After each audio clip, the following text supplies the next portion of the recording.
Fala galera, Dizascope, Douglas Gonçalves por aqui para mais um Dizascope Podcast, toda segunda-feira, 10 da manhã, aqui nessa mesa de comunhão, de conversa. Olha, se prepara que hoje eu tenho certeza que essa conversa aqui vai ser muito especial, vai abençoar o seu coração, vai abençoar a sua vida e eu queria que você prestasse muita atenção.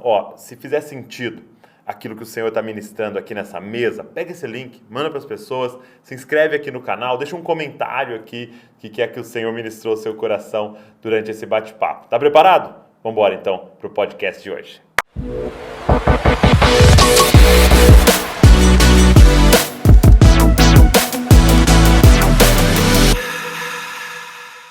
Minha querida irmã Marlene Guerrato. A paz do Senhor. Obrigado por Amém. você estar aqui.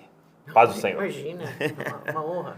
Poxa, muito feliz ter a senhora aqui. Eu tô sim. Eu queria até introduzir para as pessoas sobre a Marlene Guerrato, que está aqui comigo, contando um pouco, né? Aquilo até que eu compartilhei lá na igreja quando a senhora foi, né? Dessas histórias maravilhosas que eu lembro. A primeira, eu lembro da senhora me chamando quando eu tinha 19 anos, mais ou menos. A senhora me chamou lá na casa da Filó, sua filha, e você falou, vem aqui que eu quero te dar algumas instruções, né? E aí foi um dia à noite, e a senhora me ensinou várias coisas, principalmente sobre linguagem corporal, né? Como eu deveria me portar e tal. Porque você estava interessado, né? Exato, eu queria aprender. E aí a senhora me ensinou algo que eu, até hoje, com frequência eu lembro da senhora me ensinando, que era olhar no olho das pessoas quando for conversar. Exatamente. E aí a senhora me ensinou a técnica de olhar aqui, no meio. Exatamente. Que o hindu diz que tem um olho aqui, né? O terceiro olho. Verdade. Mas é a telepatia, né? Vamos dizer assim. E aí eu olho aqui na base do nariz, parece que eu estou olhando pro olho da pessoa. Mas não pode olhar com o olho estrelado. Tem que Exato. olhar com aquele olho doce. Olha, olhar doce. Aí você já tá me dando mais dicas aí, ó. É. Aí eu lembro da senhora falando assim, e não fica olhando no relógio quando estiver conversando. Porque está passando a mensagem que você quer ir embora e tal. E a senhora foi me ensinando e aquilo foi tão importante para mim. E aí depois, quando eu ia me casar, né? Ou logo que eu me casei, eu acho que foi logo que eu me casei. Nem que a gente morava no mesmo prédio. Nós morávamos no mesmo condomínio. No mesmo prédio. A senhora num prédio daqui, a gente do outro, e a senhora nos levou lá e fez pra gente um ravioli, que eu nunca mais comi um igual. Feito à mão. Feito à mão. Isso. Entendeu? Preparada a massa. Tudo italiano. Tudo. Tudo. E aí a senhora deu pra mim e pra Val, pra cada um vasinho de barro assim desse tamanho, e a senhora tirou aquele tempo para nos ensinar que o casamento é de barro, que ele tem que ser cuidado. Tem que ser cuidado. Senão ele quebra, né? Temos que cuidar um do outro, porque os dois são frágeis. E tão importante as coisas pequenas, né? Não, lindo. E eu tenho muita gratidão pela senhora. Posso fazer uma pergunta indecente? Quantos anos a senhora está? Eu tenho 88. 88 anos. Eu aprendi, Douglas, que a riqueza é anos de vida. E eu me julgo tão privilegiada por Deus. Sim. Eu acho muito, mas Deus me protegeu, me gratificou sem eu fazer nada. Eu acho que pelo pouco de amor que a gente consegue dar para Deus, por causa dos nossos erros e traições que a gente faz com Deus, né? Deus tem muita paciência com o jeito. A personalidade de Deus, se é que eu posso falar assim, ela me atrai. A bondade dele me atrai. E eu acho muito lindo, porque toda vez que eu encontro com a senhora, e nós já nos conhecemos aí pelo menos uns 15 anos, o seu amor por Jesus parece que ele cresce a cada dia. Cresce a cada dia. E eu queria que a senhora começasse contando pra gente como é que foi o seu encontro com Jesus, como é que foi a sua conversão. Eu vou contar uma coisa para você, uma coisa particular. Nós não sabemos, como Deus tem um leito para cada rio, Deus tem um caminho para cada pessoa. Nós podemos nascer na mesma família e temos, vamos dizer assim, rumos diferentes, né? A gente sabe disso, é notório. Mas eu sou a primeira filha de um casamento de 5 filhos, mas com 9 meses a minha mãe me entregou nas mãos da irmã dela, mais velha, parece que ela tinha perdido um filho, e ela falou para criar. Eu não sei a história antes, por que a minha mãe me deu, né? Então, eu sempre tive isso daqui como um traço marcante. Então, uma coisa interessante, se eu posso contar um adendo aqui, por favor. É que o meu tio era sírio. Na verdade, ele nasceu aqui no Brasil porque a mãe dele estava grávida e deu à luz aqui na 25 de março. Mas como você pediu, o gato que nasce no forno não é biscoito. É verdade. Então, ele é sírio mesmo, sírio-libanês. Sei. Milad Abrão, o nome dele. E ele me criou de favor. E eu sempre fui chamada de filha de criação.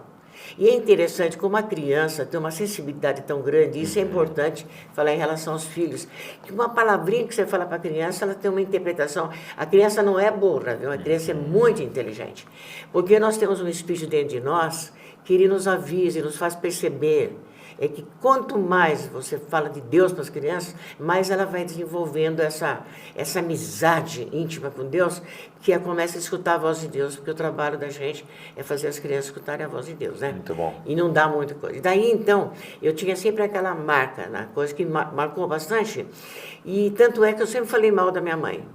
É? Ah, sempre falei. Mas você a conhecia, tinha contato com ela ou não? Eu conhecia minha mãe, meus irmãos, conheci meus irmãos, mas o que eu quero acentuar é que eu tinha uma ira muito grande dela. Bom, mas o que eu quero falar, por causa justamente depois da conversão, antes, né?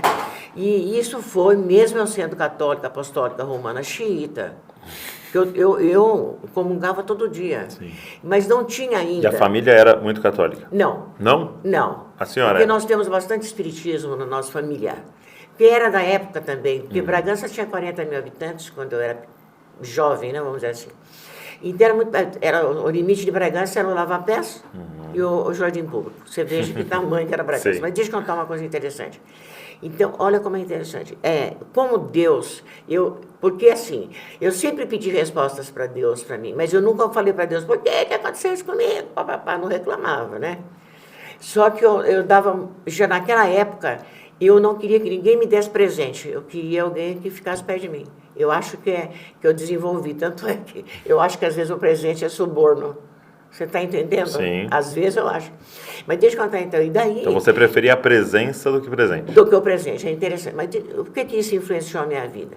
É que o melhor presente é você ter a presença do outro.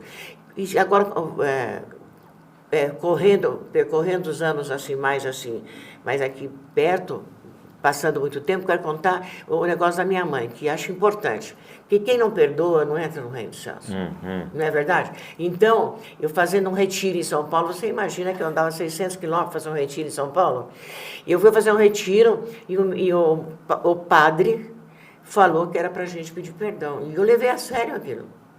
Então, eu acho que o grande começo da minha vida, embora eu já desse catecismo, já fosse casada, etc, foi a parte que é o grande momento da minha vida, foi nesse ponto de perdão, para eu passar para as pessoas, é que se você não perdoar, você não entra no reino dos céus e você fica escravizado pela mágoa. E daí eu fui pedir perdão para minha mãe.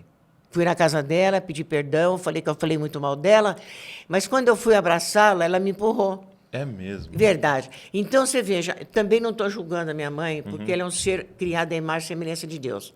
Mas eu estou contando, então, essa parte de ser criado fora da família é algo que as famílias têm que pensar para deixar uma criança com qualquer outra pessoa. Por isso que é um recado.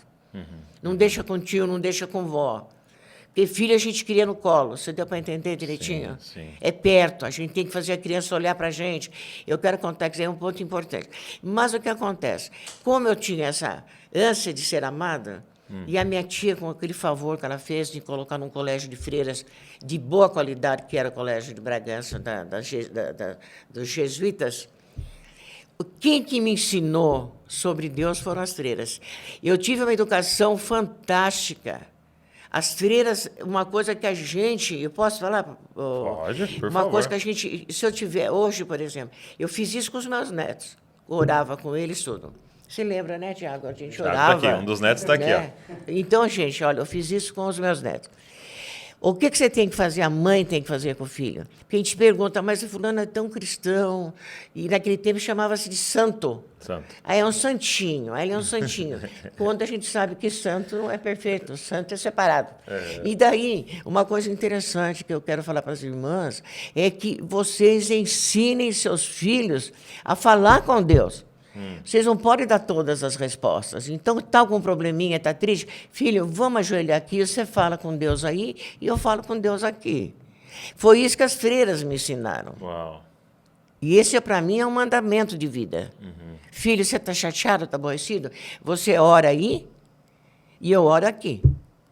É levar a criança, porque nós fomos habituados a ter períodos de silêncio com Deus na capela. E isso foi fundamental na minha vida. Para ouvir a voz de Deus. Para ouvir a voz de Deus. Então, por exemplo, assim, quando eu estou quieta, eu falo, Senhor, fala comigo. Daí eu começo a conversar com ele. Mas essa mulher está louca. Mas, vamos dizer assim, a Madre Teresa Calcutá também não falava com Deus. Por que a gente não fala com Deus, então? Porque existe um elo na criação que nós somos atraídos pelo amor de Deus. E sem falar, você entende o que Deus não disse. Uma coisa impressionante. Você pode ser, sem falar, você entende o que Deus não falou, vamos dizer assim, por palavras, né? É uma experiência pessoal de cada um. Sim. Isso foi fundamental. Uau. Só que eu era católica. Tá. Então, esse é um detalhe muito importante. Sim. E como é que a senhora termina? Porque a senhora teve um período do início da sua vida ali com Deus difícil. Também da presbiteriana, né? Tanto que o Não, Hernandes Dias Lopes, mas né? deixa eu Foi contar pastor uma, aqui, não, né? Mas você não sabe da última. A última não, uma das coisas interessantes. E eu sempre fui catequista. Então, dava aula? Católica. Mas você dava aula da catequese? Sempre eu fui atraída. Eu creio que é Deus comigo mesmo. Sim. Então, eu sempre fui atraída para ensinar as crianças pequenas. Eu tinha lá na favela, que era depois do Lava Pés, no Rosário, e também lá na Nossa Senhora do Bom Pai. Mas uma coisa interessante, que prazer que eu tinha de ensinar as crianças, porque é um gosto que Deus que dá. Sim. Então, o que era? Era um caminho que Deus tinha dado para mim. Isso é importante para a gente ficar revoltado, poder ser revoltado, eu fui criado por outra pessoa. Não, Deus tirou de lá, mas Ele tinha um futuro brilhante para mim, que eu ia ser propagadora do Evangelho. Sim. Embora... E ele me lembra um dia, uma coisa que eu quero acentuar aqui para vocês, que nas igrejas evangélicas, né, que a gente, graças a Deus, tem tanta coisa boa, nós falamos muito em graça. Sim. Muito em graça. Porque a graça é um favor imerecido. Mas ainda eu quero acentuar que é para a gente ter esperança, viu, meus amados irmãos? Quando você tem algo que você queira que aconteça para melhorar a vida de uma pessoa espiritualmente, você tem que ter certeza que Deus pode revelar para aquela pessoa, pode revelar a saída para o caminho que ela está tendo. Porque eu me lembro que eu subi a rua, aqui, Cândido Rodrigues, parei em frente à igreja ali do Rosário, eu abaixei a cabeça e eu falei, Senhor Deus, hoje, eu tinha 15 anos, eu entrego minha vida nas suas mãos. Mas isso é uma revelação que Deus deu para mim. Sozinha? Sozinha, da minha cabeça. Mas da minha cabeça, não, do meu coração. Então, eu creio que o que marcou mesmo a minha vida, como disse de uma maneira chique, pontuou, vamos dizer assim, esse pedaço, foi que eu me entreguei nas mãos do Criador. Então, isso facilita muito. E essa doçura, vamos dizer assim, de conversar com Deus, você tem que despertar nos seus filhos. Falar, querido, agora é hora de dormir, então você vai ajoelhar, fala boa noite para Deus, fala para Ele cuidar de você, porque daí ele vai acostumando desde pequeno a escutar Deus. Quando você morrer, ou se um dia tiver uma situação, eu acho que isso aqui é um bom conselho para vocês, vocês não acham? Muito bom, muito bom. E a senhora, essa católica... praticante, queria ser freira. Aula. Você queria ser freira? Nossa, eu queria tanto ser freira que eu peguei uma foto minha e desenhei o hábito das freiras. É mesmo? E eu era mesmo, nós tínhamos diretora espiritual, e quando eu completei 18 anos que eu me formei, eu queria muito ser freira, ir para a África, trabalhar com as pessoas pobres, mas naquele tempo a mulher não tinha independência, né? Então, eu tinha 18 anos, mas eu não tinha independência. Eu tinha que esperar os 21 para tomar a decisão. Daí eu fui pedir para o meu pai, para minha mãe, fui pedir para minha tia, ninguém queria. Daí, então, eu quero contar como que é a direção que Deus dá para a vida da gente. Eu fui à igreja, em maio, era filha de Maria, aquelas coisas gostosas. Muito, muito bem tratada por Deus naquela época. E daí eu falei para Deus, Senhor Deus, olha, isso que é interessante, gente, de tudo que você pode guardar, guarda o teu coração. porque dele procedem as veredas da vida.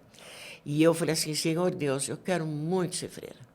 Mas, se o senhor não quiser, então que eu seja uma boa mãe. Uau, entendi. Isso foi no final de maio. Agora, alguém me ensinou a falar isso? Revelação de Deus. Santo. Espírito Santo. E daí, então, por isso que você não pode forçar a pessoa a falar fórmulas. Você tem que falar da pessoa, da pujança de Deus, do amor de Deus, de como está tomando conta de você quando você dorme. Nós não falamos muito de Deus para as crianças, né? E você falando isso, me lembro de Jesus perguntando, né? Quem o povo diz que eu sou? Depois ele perguntou aos discípulos, quem vocês dizem que eu sou? E pensando nisso, ele poderia ter falado, repetem comigo, eu sou filho de Deus, o Cristo. E ele não faz, né? Ele espera eles terem uma revelação do Pai, né? Interessante que não se fala muito em revelação. A gente fala de alguém revelar alguma coisa para nós, orando, esperneando, sei lá, fazendo o quê? Mas a revelação, como é que Jó fala? Jó fala, Deus fala com a gente à noite. Deus inspira no nosso ouvido, gente.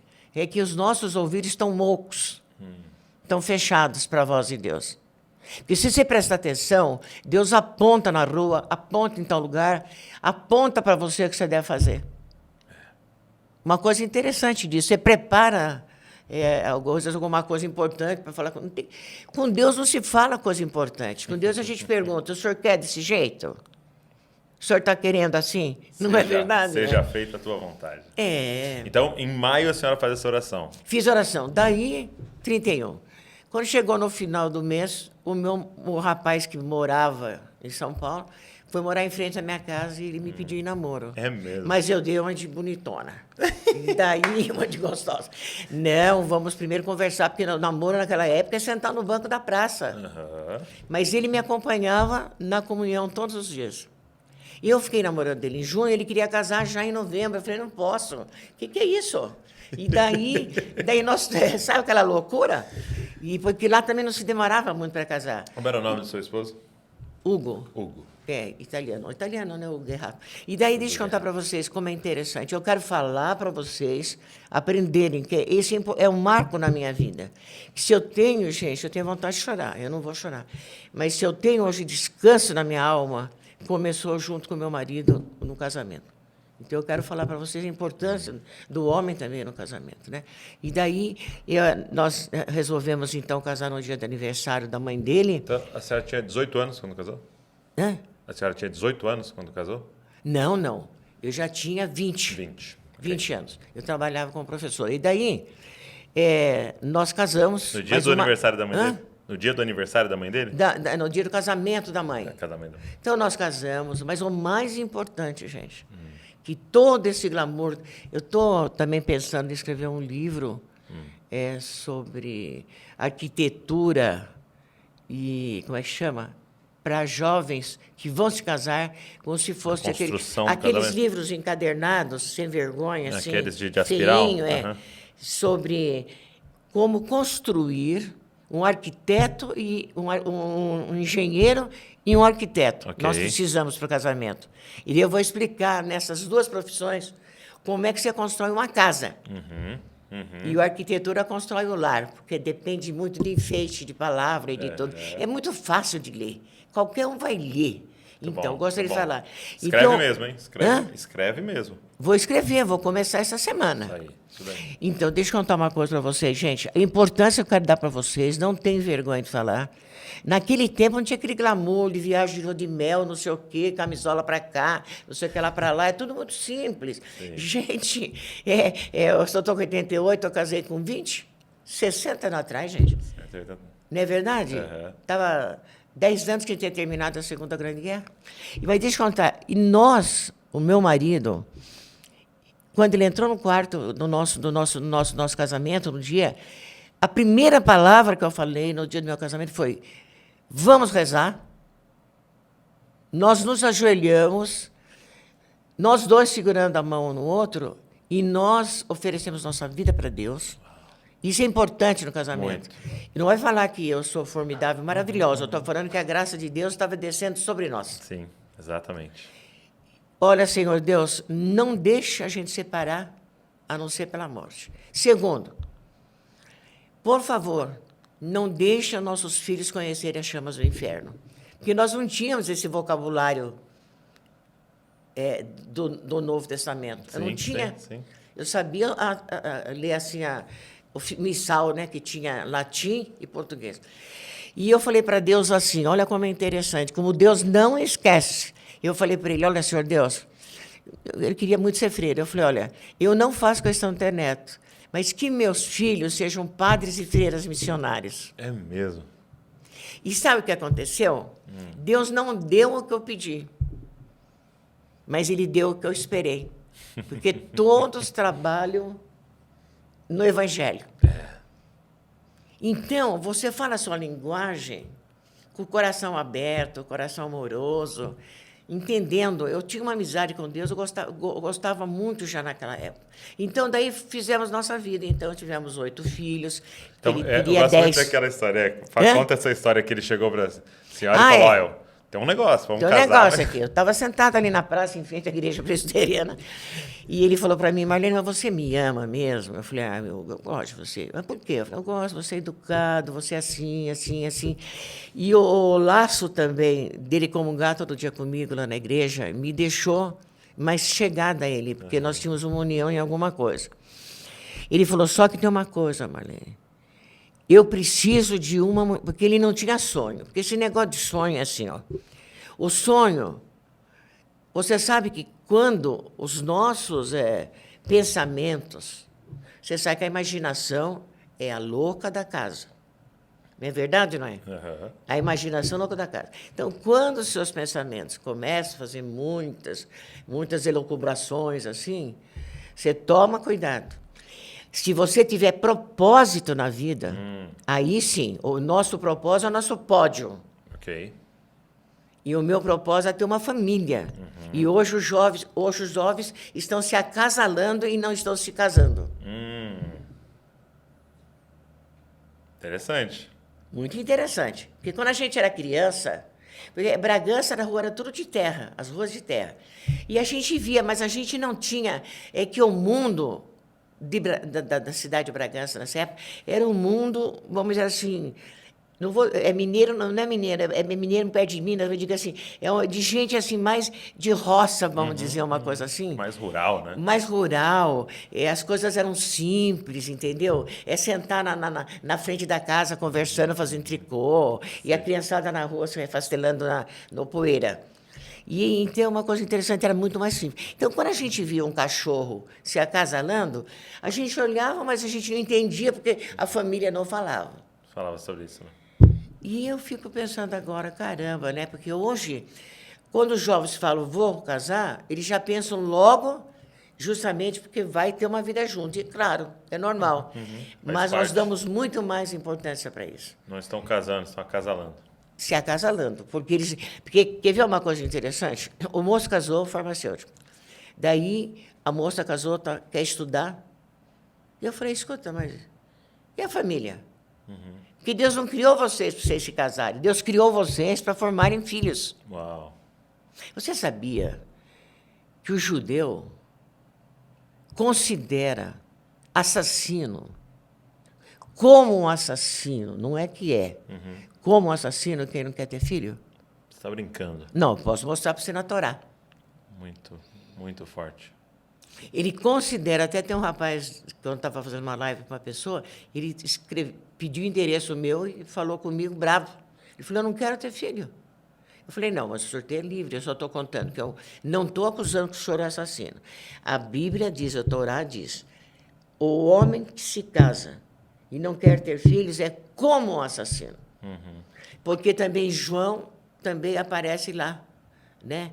Também mais ou menos um assunto sobre isso, que agora eu não estou me lembrando agora. Então, nós não temos mais aquele propósito de criar uma família. Então, nós estamos fora do projeto de Deus. O pastor Paulo Borges dizendo que não há nenhuma promessa na Bíblia para casamento. Né? A promessa da Bíblia são para família. Né? Para a família. Que o propósito do casamento é nos tornarmos uma família. Né? E daí ele falou, Marlene, precisa de uma mulher precisa de uma mulher, Marlene, que queira ter 10 filhos comigo. Você quer? Pois sabe por causa do quê? Acho que quase todas aqui acabavam o namoro, viu? É? Acho que a maioria aqui ia terminar o namoro Você e falar quer obrigado. ter 10 filhos comigo? Sabe por causa do quê? Eu quero ter uma casa, não precisa ser grande, mas eu quero ter uma mesa grande. 3,5 metros, botar toda a meninada em volta. 12 lugares. E uma vez o meu marido estava na ponta da mesa, como aquele rapaz que estava aqui, e ele falou não sei o que para mim, eu falei, não, mas os teus olhos, como é que eu falei? Só o teu olhar já basta. E daí ele ficou todo feliz. Eu falei, assim que a mulher tem que ter seu marido. E daí, eu era bem espertinha também, né? E o que você respondeu? Daí eu falei, mas vamos começar. Muito bom, muito bom. Não, porque eu tinha 10 projeto de começa por casamento. um, né? Não, Exato. mas eu era coerente. Sim. Eu não queria ter uma família, porque na Igreja Católica... Mas antes disso, você tinha já pensado assim, quantos filhos a senhora queria ter? Não tinha A senhora queria ser freira, né? Mas eu posso falar uma coisa para vocês, não tem vergonha, eu não sabia nem como as coisas funcionavam, gente. Naquele tempo, a gente não tinha informação. Quando a minha neta de 10 anos falou, vó, eu aprendi na escola hoje como é que nasce uma pessoa, eu fiquei horrorizada de a professora mostrar para uma criança de 10 anos como é que nasce uma criança. Sim. Porque era tudo muito em segredo. A mulher dava luz, ela ficava um mês dentro do quarto, não saía. Diferente. Era tudo assim muito interessante, muito sério, né? E é uma coisa interessante. Hoje as mulheres pegam as crianças, levam a luz no rosto das crianças, não tem cuidado com essa meninada. Então, daí eu falei assim, então vamos começar, Hugo. Eu aceito a proposta. Então é o seguinte, você tem que ter proposta, você tem muitas, você tem que ter propósito. Nem toda proposta leva você a um propósito. E qual era o nosso propósito? Uma família. Uma família. Uma mesa.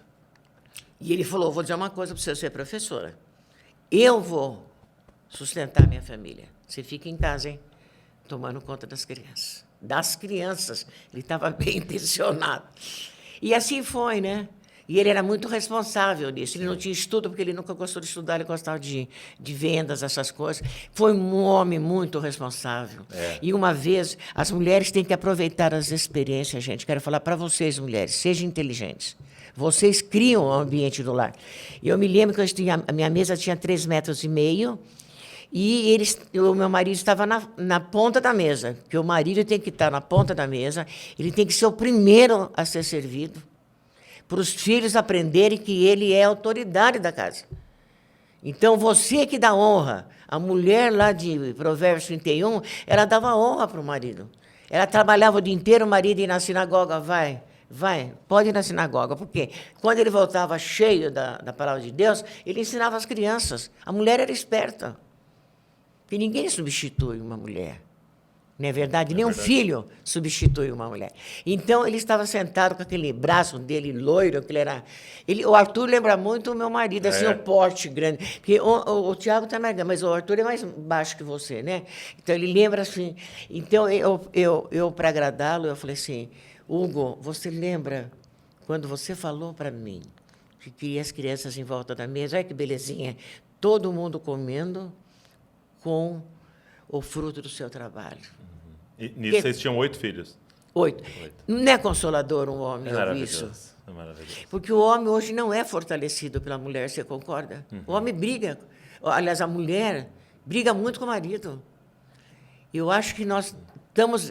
Eu creio, pelos convívios, nós não temos mais palavras que constroem. Tanto é que eu queria falar sobre a palavra, porque se o mundo foi feito pela palavra, o mundo do teu lar é feito pela palavra. Ele só se torna lar quando você põe a palavra de Deus dentro dele. Eu quero escrever esse livreto, um opúsculo. Né? Construa o seu lar com a palavra. Ok. Lembra que nós eu fomos ensinei criados lá à no estudo? Nós fomos criados à imagem e semelhança, né? Então, se nós fomos criados à imagem e semelhança de um Deus que cria pela palavra, né? Tudo que nós queremos criar vai ser através da palavra. Né? E nós nos comunicamos a não ser pela palavra. Porque, como é o nome daquele papagaio, ele só repete sons. Sim. Né? E nós temos um aparelho fenador. Lembra-se, não sei se naquele estudo que eu dei, que eu falei que as palavras duram mais que as pedras? As palavras duram mais que a morte, e as palavras são estacas fincadas na alma. Porque a palavra, ela dá fruto. Sim. E é daí por isso que a gente tem, né, que usar sempre a palavra em cima. Naquele livro, eu contei, acho que eu contei, eu tenho medo porque a gente já está velha, perde a memória, mas acho que eu já contei nesse livro, A Dádiva da Bênção, que quando você põe a mão sobre o filho e abençoa, aumenta a imunidade. É mesmo. Ou, é que eu Fizeram emprestei uma o livro, pesquisa. você põe a mão, aumenta a imunidade da criança. Meu Deus. Outra coisa, meus amados... E os judeus fazem isso semanalmente, né? É. No Shabá, abençoam os filhos, né? É, e uma coisa interessante também, não deixa seu marido sair de casa sem abençoá-lo. Se ele não é teu filho, é teu marido, mas é uma alma que precisa da força de Deus. Mesmo hoje, meus filhos, quando vão me visitar, eu levo-os até a porta e falo, o senhor guarda a tua entrada e a tua saída. Sim. Nós deveríamos ter... é para cá. Deveríamos ter, desculpa, maneiras, aprender novas maneiras da gente conversar. Por isso que eu falo, se o mundo foi construído pela palavra, porque Deus sustenta o mundo com o dedo dele, com a palavra dele. Até hoje ninguém destruiu a palavra de Deus. Não. Eu sustento a minha amizade com as pessoas, sustento a minha amizade com os meus filhos pela palavra. Sim. Que a palavra ela me impede de ser infiel a Deus. Porque quando você peca, você é infiel a Deus. Isso que é importante saber. Por isso que eu penso em programas de casamento, que a gente, quando vai fazer um aconselhamento, meus queridos, a gente fala, porque ela disse assim, ela disse assim. Bom, vamos pegar, então, um eixo. Nós temos que ter um eixo na vida. Vamos pegar um eixo? Qual é o eixo? O eixo é esse. A palavra. A palavra. Ele está errado de acordo com a palavra. Ele não está errado só de falar para você alguma coisa que não devia, mas ele está contra a vontade de Deus. Nós não pensamos nesse aspecto. Que é um aconselhamento bíblico, né? É bíblico. Não é eu acho, a minha opinião, eu não gostei. Não é. É a palavra, né? É. Muito bom. E aí vocês tinham esse sonho de ter 10 filhos, né? Daí tivemos 8. Isso, tiveram 8. E o que aconteceu? E o que aconteceu é que nós criamos aquela criançada maravilhosa. Depois meu marido morreu por imprudência, morreu com 38 anos. Foi imprudência mesmo dele. Foi. Mas não estou falando mal dele. Acidente de carro? Acidente de carro, Ele, sabe aquelas estradas estreitas, né? E ele estava indo para São Paulo, são 600 quilômetros. Eu estou falando assim, falo imprudência porque o diagnóstico foi... Né, que ele fez uma manobra errada. Não, ele não tinha 2 pistas, era uma. E ele pensou que ele poderia estar andando só naquela pista e um caminhão apareceu de repente na... Apareceu de repente? Não, ele que estava adiantado. Mas eu não estou falando mal dele nunca, porque ele foi uma pessoa especialíssima na minha vida. E como é que foi, irmã Marlene, esse dia de receber essa notícia? Mas eu faço questão de contar para vocês, hein? Porque eu aprendi nas Sagradas Escrituras que existe, preste bem atenção, meus amados, eu estou falando especialmente para o público, né? Sim, sim. Então, que existe, porque nós temos uma hierarquia entre os anjos, né? Potestades, tal, tem os seráficos, né? Tem vários. E daí, eu não sou especialista nisso, mas existem anjos na Bíblia que são destruidores. Eles são chamados para destruir. E eles são obedientes a Deus. Eles não perguntam por quê, não. Eles obedecem. E daí, eu aprendi que de Gênesis até Apocalipse, existe um anjo destruidor. E daí, conversando com seu pai, tomando café na casa dele, um dia, não sei se você sabe disso. Não sei. Fui tomar café com ele lá, que, aliás, eu preciso ir também, porque eu tenho que entregar um presente para sua mãe. E daí, eu falei, pastor, eu vou ensinar um negócio para o senhor. Então, repete comigo. Você pode fazer comigo? Não? Claro. Primeiro. Coríntios 10:10. 10:10. Mais uma vez. 1 Coríntios 10:10. Mais uma vez só. 1 Coríntios 10:10. Não murmureis para que não sejais destruídos pelo exterminador. Você acredita que seu papai, quando ele vai dar curso... Eu já vi ele fazendo isso. Ele começa falando assim, 1 Coríntios 10:10. Depois ele não fala mais, ele só faz assim. Não murmure. Uma das coisas que eu sempre insisti muito para as crianças é não reclamar. Temos pão, não tem manteiga, não tem importância. Então, vamos agradecer. Então, nunca reclame de nada. E eu trazia essa regra para mim. E quando, naquele dia, eu quero contar para vocês aprenderem comigo. Não que eu sou boa, gente, porque a graça de Deus se revelou através de mim. E para os meus filhos também, que eles lembram até hoje. Então, eram o quê? 8 crianças. Tinha a minha cunhada que estava na minha casa, tinha a tia do meu marido, porque o meu marido tinha, quando a minha sogra morreu, nós pegamos a tia que morava com eles e eu convidei ela para morar comigo. Cuidar dela. Cuidei dela até os 75 anos. E daí, deixa eu contar uma coisa interessante para vocês. Eu vi minha amiga da Igreja Batista, falei, ai, que delícia que você está aqui hoje. Eu cheguei à tardinha na minha casa, e ela então, tal. E eu vi minha cunhada chorando, mas não desconfiei. Ela falou que está com cólica. Mas quando eu vi aquele homem, preste bem atenção, meninas, amigo do meu marido, entrando na minha casa, não precisou ninguém falar que o meu marido tinha morrido. Porque ele era amicício do meu marido. Ele entrou, chegou perto de mim, eu falei, seu Pedro, não fale nada. O meu cunhado morreu? Ele falou, morreu. E meu marido? Está no hospital? Não. A senhora se conforma. Olha para mim, para vocês verem como eu estou falando a verdade. Eu pedi para as crianças assim, estavam todos em volta. Filharada, agora vocês esperem um pouquinho, que a mamãe vai falar com Deus. Olha, mamãe vai falar com Deus lá no quintal. Eu cheguei lá, eu conto isso para mostrar a força que Deus é na nossa vida, quando a gente deixa Ele ser o dono. Eu cheguei, levantei os braços para o céu e falei, Senhor, muito obrigado pela morte do meu marido. Eu quero te louvar na hora do sofrimento. Eu não quero te louvar na hora da alegria. Eu sei que o Senhor vai tomar conta de mim, vai tomar conta das crianças, porque são seus filhos. Muito obrigado, Senhor. Daí, quando abri os olhos, todas as crianças perto de mim, eu falei, gente, o papai não vai voltar, vamos chorar? Nunca reclamei para Deus por que tinha acontecido isso. Nunca. E chorei aquela noite, chorei aquele dia, mas nunca mais eu chorei. Eu chorava sozinha, mas perto das crianças não. Meus filhos podem ser testemunha disso. Sim. Nunca reclamamos. Nós éramos tão felizes que Deus encheu de alegria a nossa casa, porque o nosso amor bastava para os 8. Eles não brigavam, de vez em quando tinha uns tapas aqui, uns tapas lá. Tinha 5 cachorros, 3 gatos, passarinho, cágado, mas não sei o quê, tudo junto com a criançada. Tudo depende da gente aceitar a vida como ela é e como Deus mandou. Mas acontece o seguinte, nunca perguntei, mas outro dia, meus amados, Deus conhece as coisas do nosso coração. E eu estava sentada na minha casa. Não faz isso muito tempo, faz uns 3 meses. Estava pensando na vida. E estava vendo que tudo que eu pedi para Deus, Ele não deu. Ou tudo que eu pedi, mas o que eu esperei, Ele deu. Ele me deu. Tirou da casa da minha mãe, fui estudar com alguém que me fez estudar, me deu inteligência, Sim. me deu vontade, porque é Ele que me movimenta.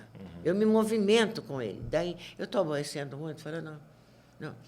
Pelo Ele me amor de movimenta, Deus. e outra coisa, não, eu estou falando... Fale tudo pra gente. E daí, eu penso que estou falando muito de mim, mas você quer que eu fale Não, as eu coisas? quero, E daí, eu quero. então, o que aconteceu? Fiz faculdade entre quase 100 pessoas que iam se formar, porque eu fiquei viúva com 36 anos e 10 pessoas para sustentar. E eu tinha R$150 no bolso. E Então, ali a senhora trabalhava?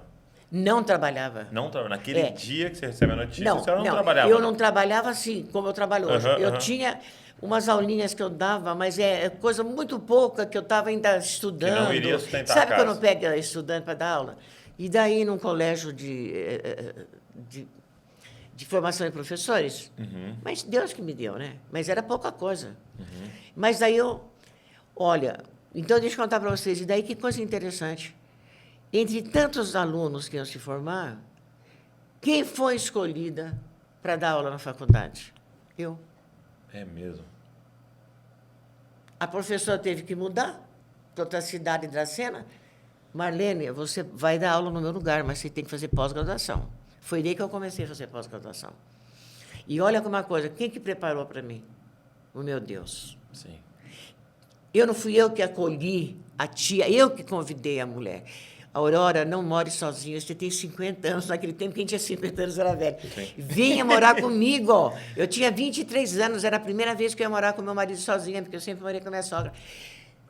Venha morar comigo. Espírita roxa, moça. Aquela senhora. Mas eu falei, venha, não fica sozinha na vida há 50 anos. Quando eu tive a misericórdia, pela graça de Deus, dessa mulher, Aurora, Deus também já preparou para quando meu marido morresse. Ela ficou com as minhas crianças para poder trabalhar. Gente, Uau. Deus organiza a nossa vida, bem. Não é maravilhoso? Sim. Conclusão. Mas sabe uma coisa que eu acho lindo?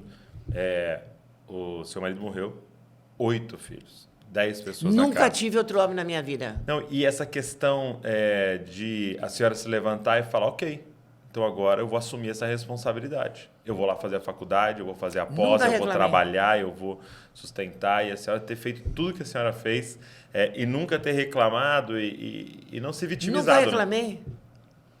Porque não podemos reclamar para Deus porque Ele permitiu uma coisa assim.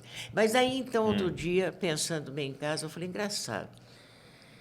Como eu falei, Deus não deu tudo que eu pedi, Deus que eu esperei. Interessante, né? Porque eu saí da casa da minha tia, fui assim, estudei, papapá. Conheci, depois do seu pai, eu morava no Rio Grande do Sul, daí eu conheci vários lugares do Brasil, porque o seu pai foi muito importante na minha vida, porque ele me ajudou bastante, inclusive a ter mais confiança em mim, né? Porque eu já dava estudos, assim, às vezes na igreja, tudo, não, mas não daquele jeito. E que também pude escrever, porque ele me incentivou.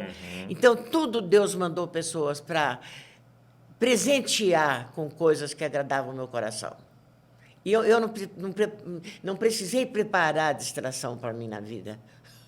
Deus já me deu as distrações necessárias na vida, né? E escuta, aquele quadro lá do semeador, está lá ainda? No escritório? É. Eu acho que está. Então. Que eu pintei para ele, né? Semeador. Verdade. Então, deixa eu contar uma coisa interessante para vocês. Por que hoje... Eu, mesmo como mãe, com tantas crianças, a tia, eu tenho liberdade para pregar o evangelho, porque eu não tenho marido. Verdade. Você está vendo como é que Deus faz as coisas? Se eu tivesse um maridão, eu não podia estar saindo, nem deu para entender. Ele tem que cuidar do abençoadinho. Não é verdade? É verdade, é verdade. Então, nós não podemos nos queixar de nada. E eu aprendi uma coisa, não sei aonde, na televisão, não, no celular, que a gente tem que pôr mais vida no nosso tempo. E não querer viver mais tempo. Uau. Então, você tem que... Hoje, enquanto você fala, fale de Deus. Que aquele que você encontra na rua é aquele. Eu fiz uma vez uma pergunta, acho que eu fiz lá na igreja. Qual é o lugar que a gente deve pregar o evangelho, né? E que a pessoa fala, talvez numa escola e tal lugar, não. E de pregar o evangelho em todo mundo.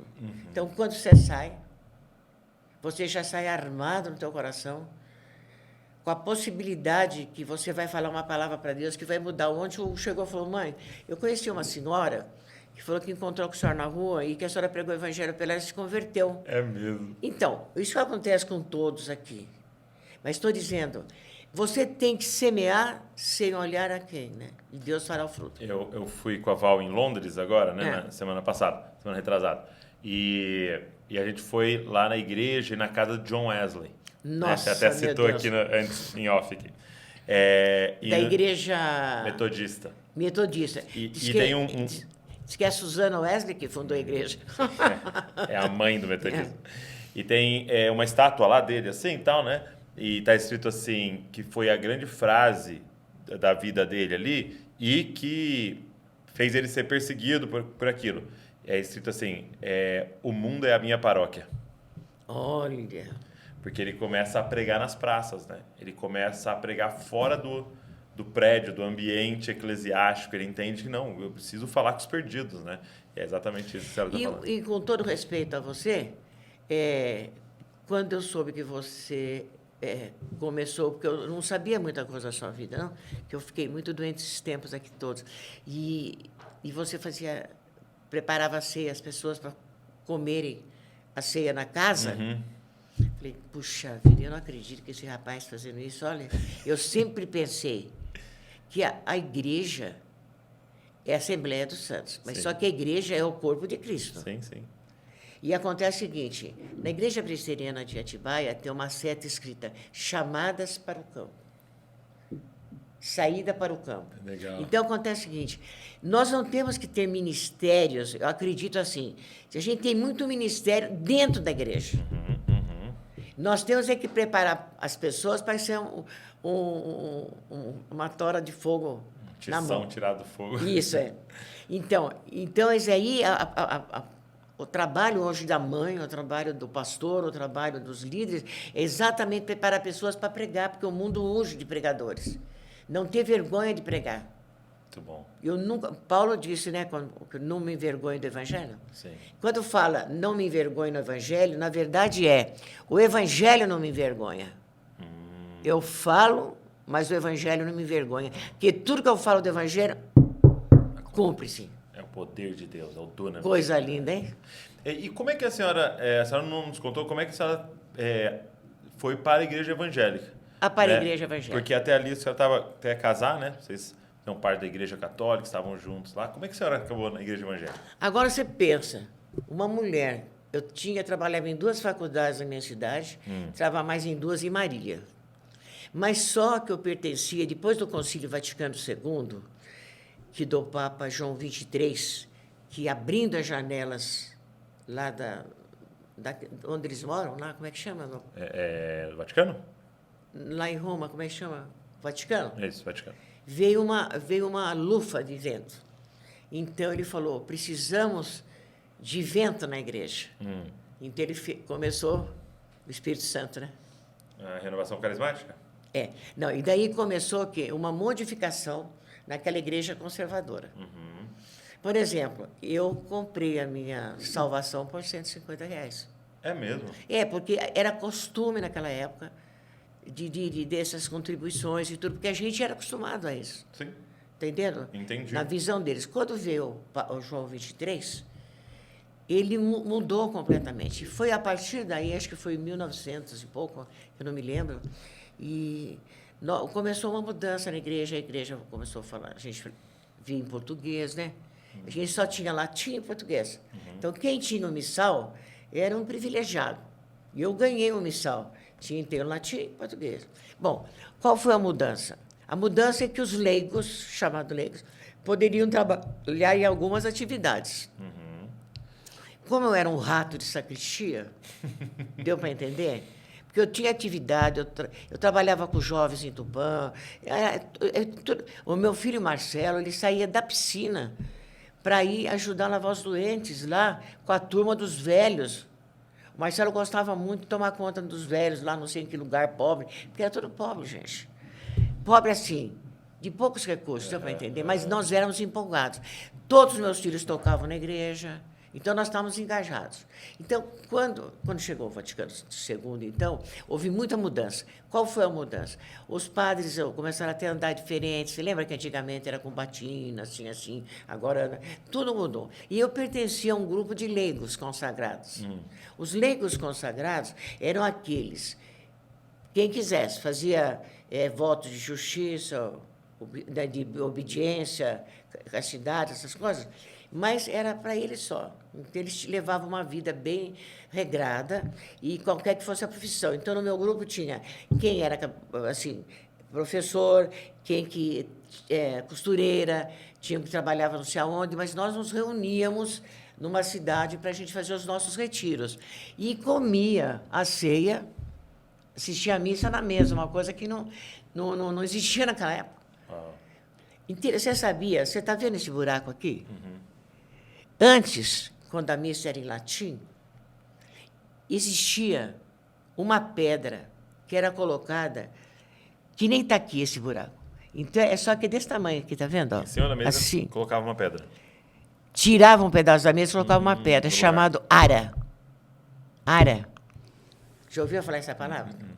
Quando Jesus morreu, se eles pregavam ele na cruz, certo? As pessoas. O que tinha que pôr embaixo para eles não tombarem? Põe um monte de pedras. Foi ali que foi feito o sacrifício. Então, ali chamava-se ara, aquelas pedras. Então, A ceia, que era só do padre, assim, pão e vinho, era só para o sacerdote. Eles davam para nós a hóstia. Então, tinha a ara. Outro dia encontrei com o nosso amigo querido lá, o padre, esqueci o nome dele, era franciscano, não me lembro. E eu perguntei, padre, me diga uma coisa, ainda tem a ara na mesa? Ele falou, não. Depois que a missa começou a ser rezada, o padre virando para o público, daí tiraram a pedra. Então, era tudo muito assim, reservado, muito assim, não era misterioso, era só reservado, muito respeito e tal. Não sei se valeu a pena a informação. Muito então, houve muita modificação na igreja. Nas igrejas, as igrejas mudaram o modelo, não é verdade? Então, e houve modificação também na ação dos leigos. E começaram a aparecer, vamos dizer assim, grupos que se reuniam, tal, o que não acontecia, porque o sacerdote era a figura principal, papapá. E eles começaram a ajudar as pessoas. E eu sempre, qual foi a pergunta que você fez para mim? Então, como é que a senhora chegou na igreja evangélica? Na igreja evangélica. Você imagina que eu pedi para minha tia, lá, tia do meu marido, ficar com as crianças, eu andei 600 quilômetros até São Paulo para fazer um retiro. E quando eu cheguei, olha como é uma coisa interessante, quando eu cheguei lá naquele colégio de Santíssima Trindade, uma coisa deliciosa, e eu vi uma mesa muito grande e um sacerdote com aquela colinha assim. Falei, nossa, mas que moço bonito. Eu pensei, estou falando a verdade, porque eu vi, nossa, mas que padre bonito. Não, porque ele tinha uma figura. Porque é uma coisa interessante, gente. Uma coisa é a cara e outra coisa é a fisionomia. É isso que eu quero explicar para vocês. A pessoa pode ter olho azul e pode ter olhar fulminante. Hitler tinha olhos azuis? Sim. E era um carrasco. E outro dia chegou um senhor em casa, eu falei, Hugo, mas que pessoa que a gente não cansa de olhar para ele. Ele tinha um ar de paz. Não tem pessoas assim? Sim. Que transmitem uma coisa boa? E daí eu falei, nossa, mas que coisa linda. Fui lá, falei, o senhor podia me mostrar quais os livros que eu posso ler aqui? Ele falou, pode ler todos evangélicos. Os livros do retiro que eu fui fazer. Ok. E o primeiro livro que eu li evangélico foi O Poder do Louvor, que combinava comigo, que eu não gostava de reclamar. Entendi. E eu li o livro, já levei 8 para minha casa e já propaguei. Fiz, o que aconteceu? Eu vi uma senhora com coisa na mão. Falei, escuta, que livro é esse seu? É a Bíblia. Eu falei, a Bíblia? A Bíblia? Nossa, peguei e fiz assim, nossa, a Bíblia. Eu nunca tinha pego uma Bíblia. Você está brincando? Estou te falando, sério. E daí o que aconteceu?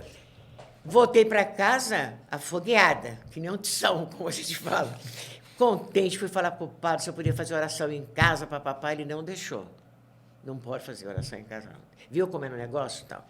Foi quando também houve aquele negócio de modificações, de partidos, etc. Até essa mudança que houve. E o que aconteceu, então? Eu peguei a Bíblia e eu comecei a ficar tão apaixonada pela Bíblia. E eu tinha, vocês vão pensar que é mentira, não, eu tinha 13 atividades na Igreja Católica. Eu tinha, desde coordenadora de batismo, ajudava no curso de crisma, ensinava as pessoas, dava aula para escola bíblica de férias, eu fui a primeira a fazer na igreja. É mesmo, com as crianças? E eu peguei o Hulk, EBF. que era o herói do momento, e falei de Davi que matou o leão. Só que as pessoas começaram a perceber que tem alguma coisa que estava mudando e que eu estava falando muito da Bíblia. Começaram a perceber. E eu preferia agora dizer que eu tinha 47 anos. E a igreja, eu não gosto de falar que eu choro muito, fico triste. Eu dava aula aqui também, na minha cidade. Mas eu tinha 47 anos quando eu peguei a Bíblia na mão. E eu fiquei desesperada com a Bíblia. Meu Deus do céu, que coisa mais fantástica. Tarde, né? Primeira vez foi com 47 anos. Primeira vez.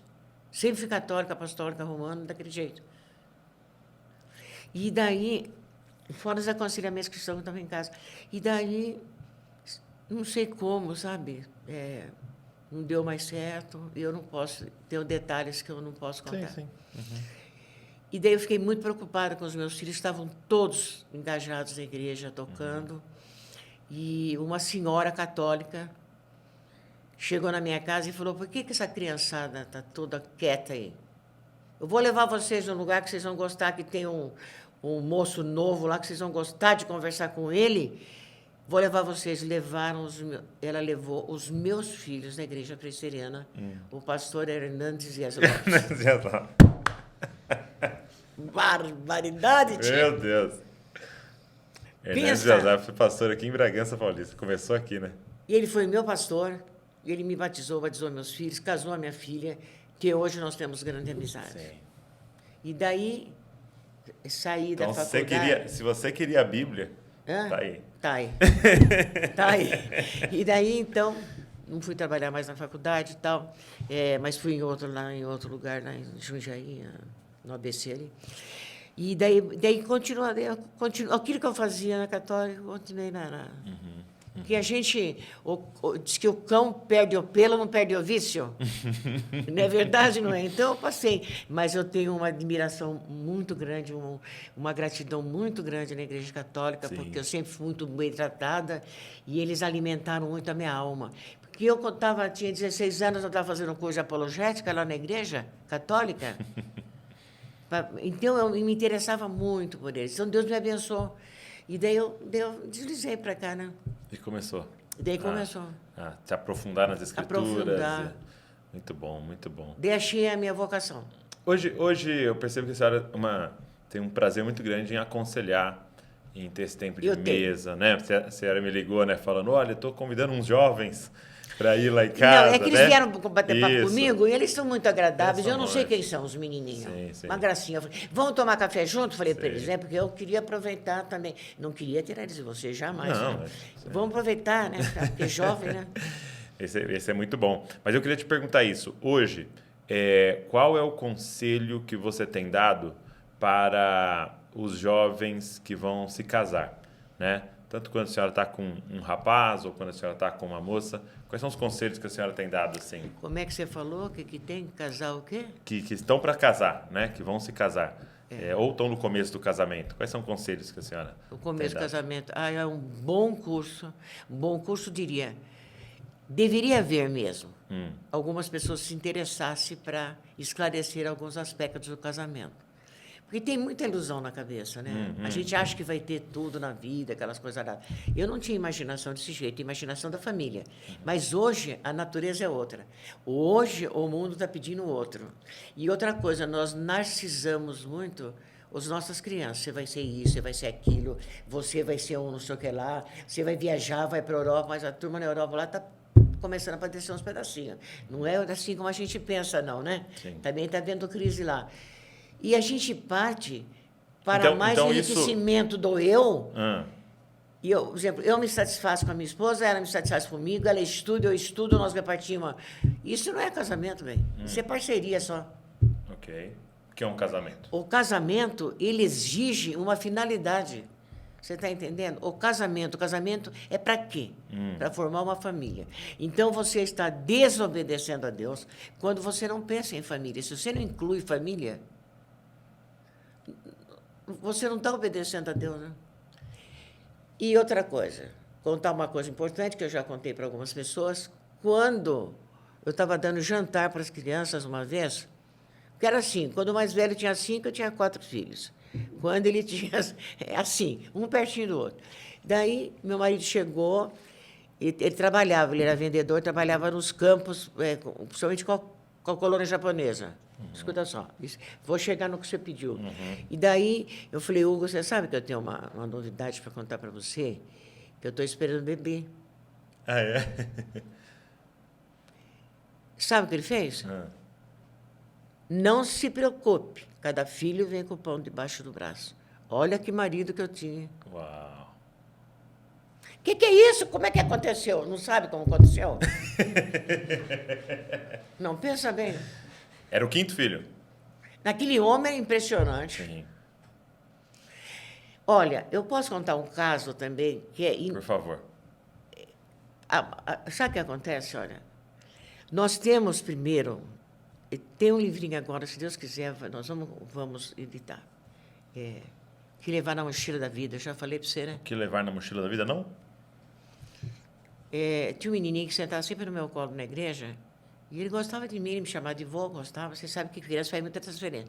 E ele me deu um caderno, a mãe dele era diretora de escola, com uma brochura assim bonita, e eu não sabia se eu punha receita, não sei o quê, mas era tão bonito, falei, vou escrever umas palavras para ele. E escrevi um livro ensinando como viver a vida. Só que eu vou editar esse livro, o que levar na mochila da vida.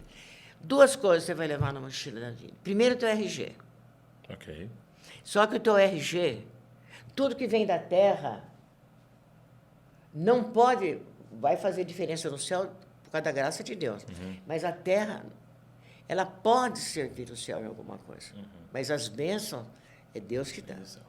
Tudo. Se a terra tem fruto, tudo é Deus que dá. Então é o seguinte, você tem que explicar para o seu filho que o material genético seu vai ser o material genético dele. Agora, espiritual, você é filho de Deus. Ô, Arthur... Então, ele tem um novo RG. O seu RG é que você é filho de Deus. Uau. E daí, eu estava falando outro dia com o Arthur, eu falava com o Arthur, quando alguém ligar para você, você fala, perguntar, quem é que está falando? Você fala, é o servo do Senhor. Daí, outro dia, nós estávamos... E ele falava. Falava? Daí, outro dia... Desculpa de falar, vocês vão falar palavrão ou não? E outro dia, e a mãe dele está conversando com ele, eu falei, Filomena, diga para aquele cachorrinho, porque cachorrinho, às vezes, a gente fala assim, em tom de brincadeira, fala, né, Tiago? Seu cachorrinho sem vergonha. Deu para entender? Entendi. Ele me chamou no telefone. Ele falou, vó, eu não sou cachorrinho, não. A senhora esqueceu que a senhora me ensinou que eu sou servo de Deus? Aí caiu a minha cara. Entendi. Deu para entender? Porque pega. Então, agora esqueci o que eu ia falar. Eu vou dar na mochila. Então, mochila. Primeiro, leva o RG. Segundo, Sua identidade. você leva uma bússola. Saber norte, sul, leste, oeste. Que é a Bíblia. Toca aqui. Estou gostando desse livro aí, hein? É uma graça. Eu começo com relacionamento. Muito bom. A vida é um relacionamento. Você tem que marcar a sua vida mostrando o relacionamento de Deus teve com você e falar para as pessoas, porque eu tenho vontade de chorar, fico comovida de tanta bênção que eu recebi na minha vida. E porque eu também não é que por quê, não, pela bondade de Deus, mas não pode reclamar. No tempo certo, Deus vem e coisa. E daí, o que você perguntou para mim? E aí, eu estava te perguntando, hoje, quando a senhora está com esses jovens que vão se casar, ou recém-casados, né? Quais são os conselhos que a senhora tem dado, né? E um deles tem que ter propósito, que é a família. O propósito. É a família. E outra coisa, o homem perdeu, por causa da situação vamos dizer assim, do mundo, ele perdeu aquele vigor. No meu tempo, o homem tinha um vigor e tinha uma honra, não, como é que chama? Um orgulho de ser homem, entendeu? Hoje não. A virilidade, né? A virilidade, eles estão perdendo a virilidade, eles estão muito efeminados, muito assim, femininos. Não é efeminados, muito femininos. Eles já não gostam de fazer força, deu para entender negócio, porque, na verdade, é a cultura do prazer, né? O hedonismo, né? É o hedonismo, é a cultura do prazer. E as mulheres, por sua vez, que eu pego muito no pé das mulheres, é que elas esqueceram que elas foram criadas por Deus para ser assistentes. Porque a palavra submissão não é de você pôr um cabeça em cima da... A palavra submissão significa, é a missão, mas eu estou na submissão porque eu estou ajudando ele a cumprir a missão. E a mulher tem que ter prazer de fazer ela não tem que aparecer no cenário, porque o melhor cenário da vida dela é o coração de Deus e o coração do marido. O meu marido, com todo respeito, eu falo, com todo amor, ele fala, Marlene, você é insubstituível para mim.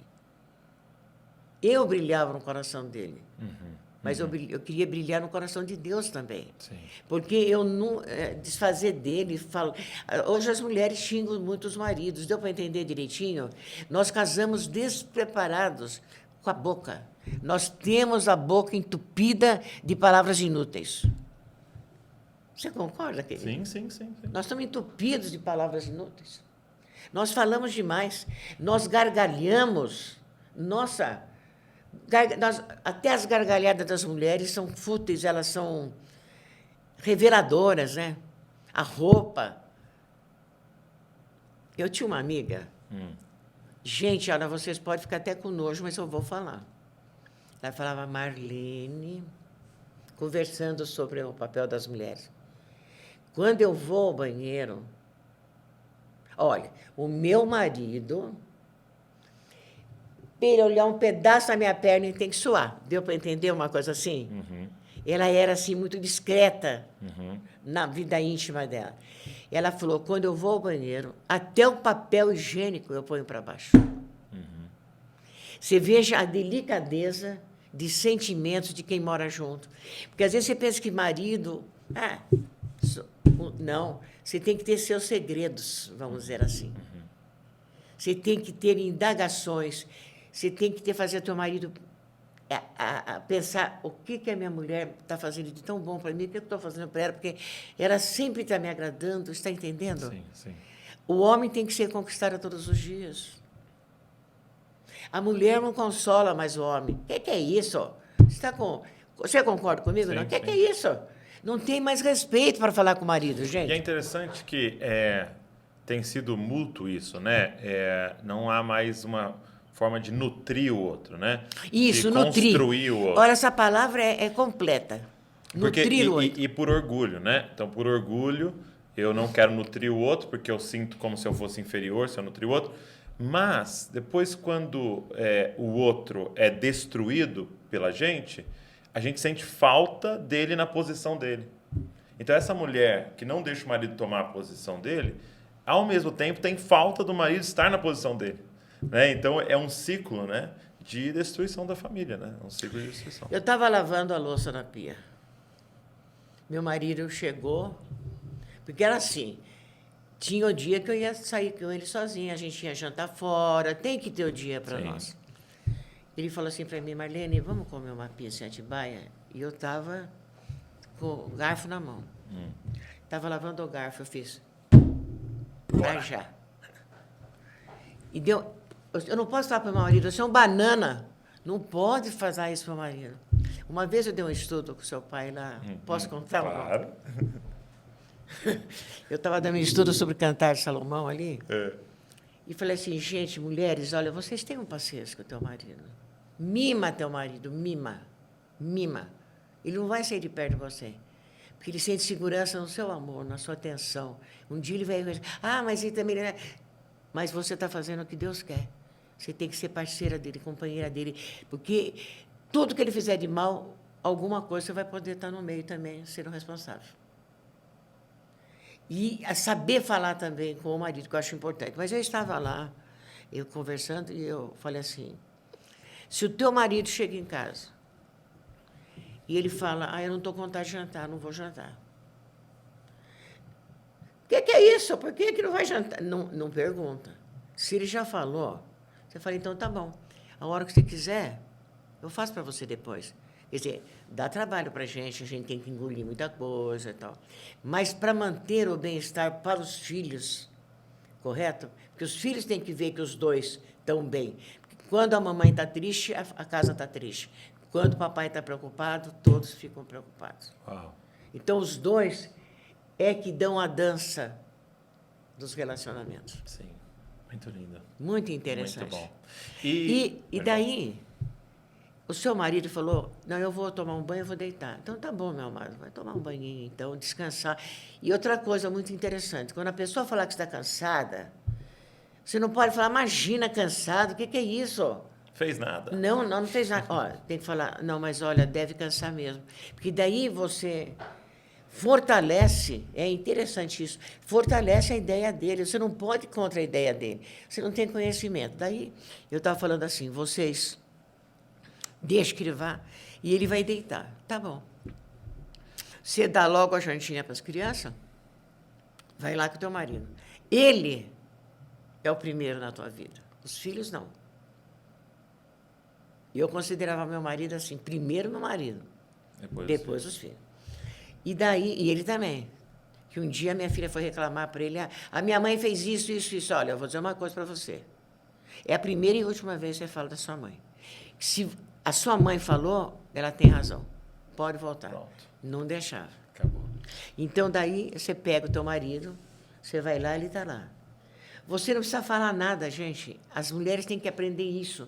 Elas não precisam falar. Mulher fala muito. Mulher é uma gralha. Deu para entender? É galinha cacarejando. Ai, meu Deus do céu. Então, eu acho que ela fica cacarejando. Você vai lá, você deita do lado dele, você põe a mão embaixo do pescoço dele. Com a outra mão, você puxa ele para o teu peito, aqui, ó. Mas você não fala nada. Você só fala, Deus te abençoe, descansa o teu coração, Deus está com a gente, descansa a alma. Fala só coisa boa e ora com ele. Acabou. Resolveu o problema dele. Mas a mulher, ela está perdendo esse carinho que ela tem que ter, porque ela trabalha e ela não faz assim. Entendi. Você concorda? Sim. Esses papéis, né? Esses papéis que estão ficando... Eu vou dizer uma coisa para você bem, de coração. A minha maior realização não é... Eu estou muito feliz de estar conversando, contando essas coisas, mas ser mãe, formar uma família, cujos filhos tenham direção de Deus, só isso é para eu ajoelhar e orar. E fazer o que Deus quer. O mandamento de Maria tem um mandamento. Façam tudo o que ele mandar. Não é? Sim. E eu queria te fazer essa pergunta. E para os pais? Se você pudesse deixar, assim, um conselho para os pais hoje, qual seria? Conselho do filho em relação ao pai? Não, de nós como pais, né? Para os pais hoje, os pais de crianças...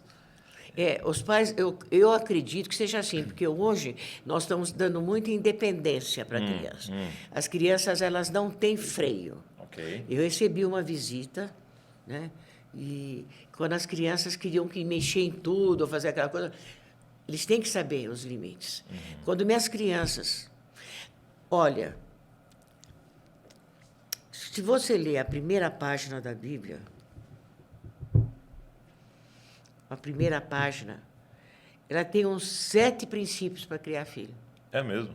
Eu tenho um livreto que seu pai editou, Criando Filhos por Princípios e Valores. Uma coisa muito interessante para a gente pensar, nós criamos filhos com regras, não é? Não? Não.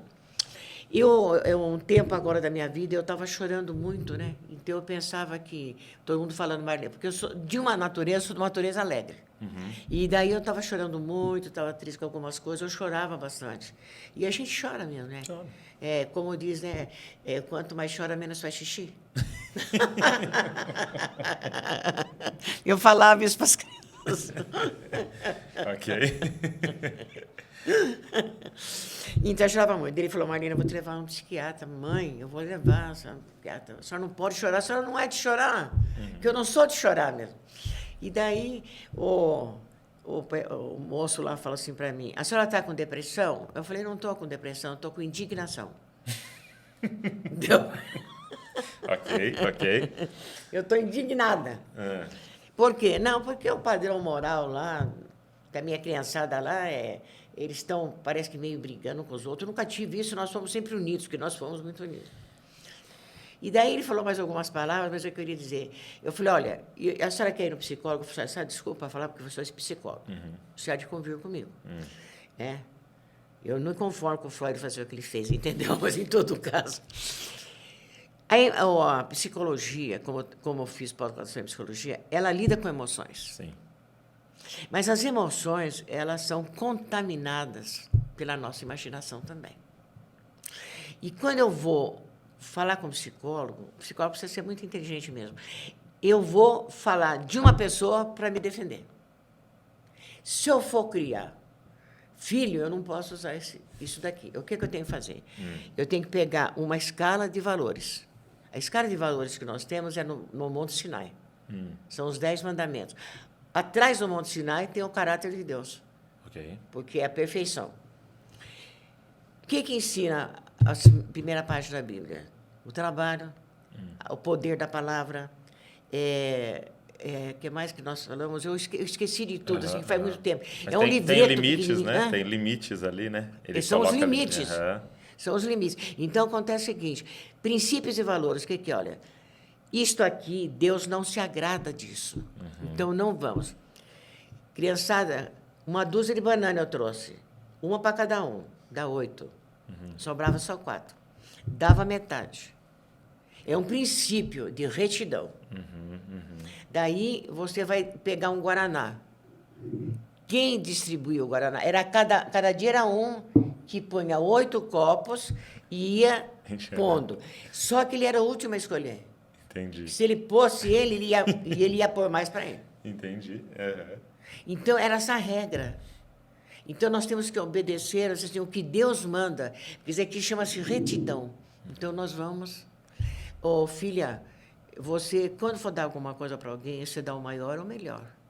Daí a minha filha falou, mãe, eu tenho uns peixes que eu vi uma menininha pobre, eu dei o maior ou o melhor, como a senhora ensinou.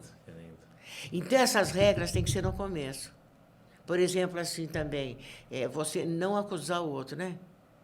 Então, veja bem o que está fazendo. Nós não podemos... Eu tenho o livreto. Você tem o livreto? Eu não tenho ele. Criando filhos por princípios e valores. Eu vou ver se tem trabalho, lá por exemplo. Vamos falar do trabalho. Não teve trabalho na primeira página? Sim. Só trabalhou. Acontece o seguinte, agora não pode trabalhar mais, adolescente não pode trabalhar. Muito bem. Mas adolescente, ele pode pintar a grade da casa, ele pode varrer o quintal, ele pode juntar o lixo. E o piquititico? O piquititico, ele pode dar comida para o gato. Pode guardar o sapato. Então, ensina a ordem, porque Deus fez o mundo em ordem. Então, a ordem é importante. Tirou o sapatinho? Já guarda ali. Tirou não sei o que lá? Guarda lá. Onde está a caneta? Outra coisa, ordem, respeito. Não põe a mão na mochila do outro ali, se você não pedir para ele. Então, depois, se quiser, eu vou ver se eu acho. Legal, muito Eu quero bom. dar para você direitinho, todo atrapalhado, porque agora é muita coisa na minha cabeça, eu esqueço um pouco também, né? Muito bom, muito bom. Então, tem que ser por valores. Sim, princípios e valores. Princípios e valores. Poxa, e o primeiro princípio é obedecer a Deus. É muito bom esse tempo aqui com a senhora, esse papo, porque é um papo de sabedoria. Obrigada. Não é um papo vivido, de... né? Exato, não é de informações. Não é de, eu li num livro tal. Tem coisas assim, né? Eu li num livro, mas muito mais eu pratiquei, né? Eu coloquei isso nos meus 8 filhos e olha o que aconteceu, né? Não é somente informações e teoria como a gente está tendo aqui, né? Então, hoje aqui, você vai tendo informações, mas esse papo aqui é de sabedoria. E eu quero fazer a mesma coisa que eu falei lá na igreja. Eu queria desafiar as pessoas que estão com a gente aqui, né? A sentar com os seus avós, né? Com os seus avós, com os seus pais, a sua mãe, e fazer isso aqui, né? Fazer perguntas, né? Como é que foi quando o seu marido morreu? Quando é que foi? Como que foi trabalhar nisso, trabalhar naquilo, criar os filhos, aquele tempo difícil e tal? E a gente poder usufruir dessa sabedoria, né? Para que a próxima geração possa... eu gosto muito dessa frase, né? Eu me considero hoje de pé nos ombros do meu pai. Acredito. Né? Se eu estou vendo mais longe, não é mérito meu. É porque alguém, a figura que tem para mim assim, é do meu pai abrindo o caminho com a foice, né? Abrindo uma trilha. Então, eu entrei numa estrada fácil, né? E agora chegou a minha vez de pegar os desafios que os meus filhos herdarão com maior facilidade e vão poder ir mais longe do que isso, mas a gente poder usufruir da próxima geração, né? Ou da geração que veio antes da gente, né? Então, eu queria incentivar você que está aqui com a gente a fazer isso, cara. Essa semana, vai lá, senta com aqueles anciãos que estão ao seu redor e se alimenta disso, porque isso foi muito especial. Obrigado. Obrigado por esse tempo maravilhoso. Obrigada. Foi muito abençoado. Eu posso restar uma poesia sobre filhos? Por favor. Eu enchi minha vida de filhos, e os filhos encheram a minha vida. Ora, um me enche de alegrias que me fazem chorar. Ora, outro vai embora por esta vida fora, e eu, no lamento, me recolho para dentro do meu centro. Outro transforma as minhas noites em madrugadas. E eu, oração e espera silenciosa, vendo as horas desfilarem diante de mim. Outro, na altivez das suas ideias de adolescente, querendo mudar seu mundo, muda o meu. Céus, como essa criança cresceu de repente.